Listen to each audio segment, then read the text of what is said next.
Hi everyone, आप सभी का ओपीएस के टेक इस यूट्यूब चैनल पर भरपूर स्वागत है। आज हम जानेंगे एशिया महादेश में एक बहुत ही इम्पोर्टेंट देश के बारे में, जिसका नाम है नेपाल। नेपाल के बारे में आज पढ़ेंगे।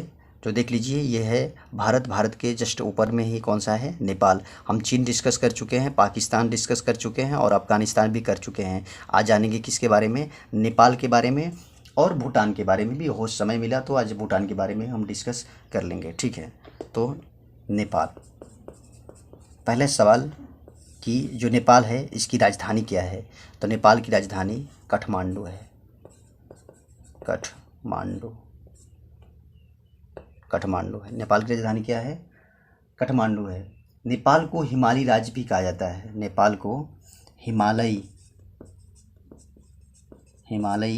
राज्य भी कहा जाता है। क्यों कहा जाता है? क्योंकि जितने भी लगभग सारा जो हिमालय है, लगभग इसमें नेपाल और भूटान में फैला हुआ है, इसीलिए इसे हिमालय राज्य कहा जाता है। नेपाल को हिमालय का वरद पुत्र भी कहा जाता है। नेपाल को हिमालय का वरद यानी वरदान में पुत्र, ठीक, वरद पुत्र कहा जाता है। विश्व की सबसे ऊंची चोटी की बात की जाए तो नेपाल में स्थित है। विश्व की सबसे ऊंची चोटी माउंट एवरेस्ट। विश्व की सबसे ऊंची चोटी माउंट एवरेस्ट नेपाल में स्थित है। माउंट एवरेस्ट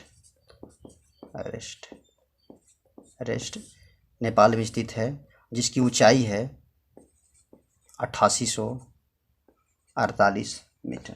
कि नेपाल में माउंट एवरेस्ट को हम लोग भारतीय लोग बोलते हैं इसे माउंट एवरेस्ट, जबकि नेपाल के लोग इसे माउंट एवरेस्ट ना बोल के क्या बोलते हैं, तो देख लेते हैं। इसे सागर माथा बोलते हैं। क्या बोलते हैं?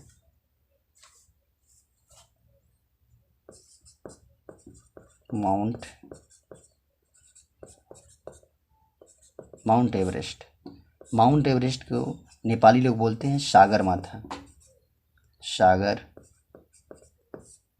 माथा।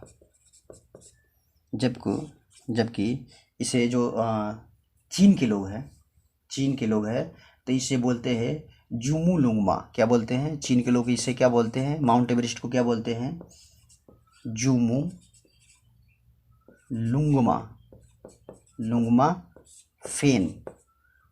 जुमुलुंगमा फेग। तो माउंट एवरेस्ट को चीन के लोग क्या बोलते हैं, जुमुलुंगमा फेग। जबकि इसे तिब्बत के लोग इसे बोलते हैं चोमोलुंगमा। क्या बोलते हैं?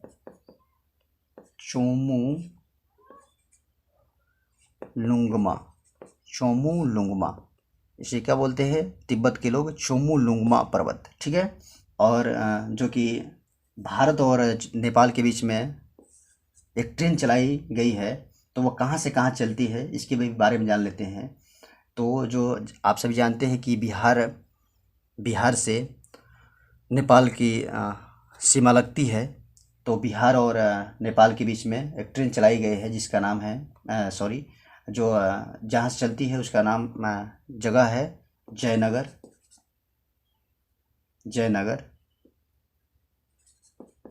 जो मधुबनी में है। मधुबनी से कुर्था जगह एक है, कहाँ, कुर्था के बीच में, जो धनुषा के पास में है। कहाँ से?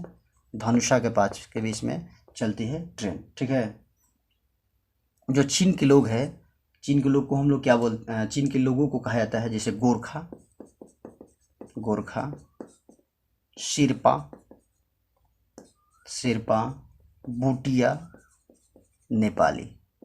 तो ये सारे बात चीन के निवासियों क्या बोलते हैं, गोरखा, शेरपा। यहाँ का मतलब जो जनजाति है, गोरखा जनजाति, शेरपा जनजाति, बूटिया जनजाति और नेपाली जनजाति।